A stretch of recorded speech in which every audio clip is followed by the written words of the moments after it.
If you are a regular viewer of the channel, you are pretty familiar with facial ratios of attractiveness like the mid-face ratio, eye separation ratio, chin to filter ratio, things like that, and the most popular out of these is the facial width to height ratio, also known as the fWHR. It plays an important role in both attractiveness and your perception when it comes to first impressions. I've covered the basics of this ratio in the past on my channel, but in today's video, we will dive into even more details and ranges when it comes to your facial width to height ratio. This video, like many others, will be split into multiple parts. First, the facial width to height ratio definition and measurements, and second, ideal ranges and what actually affects your facial width to height ratio. If you want to support the channel and get your face evaluated by me with personalized look max and advice, link will be down in the description. If you want to read more about topics like these, you can check out my blog at neofacerating.com. Without further ado, let's get this video started.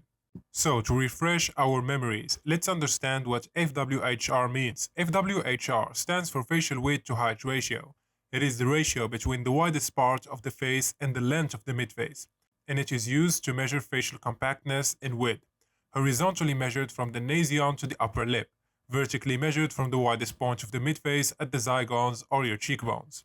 So far, everything is simple and well understood. According to the many faces I've analyzed over the years, I always found that the ideal facial width to height ratio ranges from 1.8 to 2.1.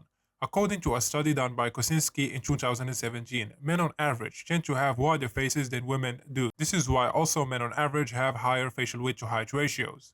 Also keep in mind that not everyone have the capability of looking attractive. With a facial width to height ratio of 2.1, it is very aggressive.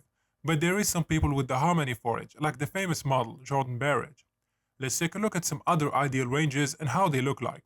We have the 1.9 range with the famous model Shauna Pry and Adriana Lima. Here we have other examples of what a ratio of 1.8 looks like. Now we will look at what is considered an average facial width to height ratio, which is around 1.7.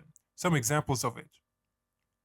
And finally, the below average facial width to height ratios examples, which is around 1.6, does look something like this. And finally, let's take a look at the extremes of the facial width to height ratio. By extremes, I mean rare ratios that are major flaws, like a very high facial width to height ratio around 2.5. This will make the face look extremely short, not an ideal look. And the opposite is true. If the facial width to height ratio is very low, around 1.2, the face will look very elongated, also not an ideal look. So there are multiple factors that actually impacts the facial width to height ratio. You have length of the midface itself, maxillary width and palate width, the density of the zygomatic bone which affects your cheekbone's width, and the philtrum length. So your facial width to height ratio plays a big role in sexual dimorphism. Having a high facial width to height ratio will give people the impression of strong physicality, a sense of competition, high aggression, high fighting capabilities, and also trustworthiness. You can see here in this morph, as his facial width to height ratio gets higher, the perception of the face also changes, which affects first impressions like I mentioned earlier in the video. But what do you guys think about all of this? Let me know your thoughts down in the comment section. That's it for today's video. Hope you guys enjoyed it. A like and subscribe will be highly appreciated. And like usual, catch you guys in the next one.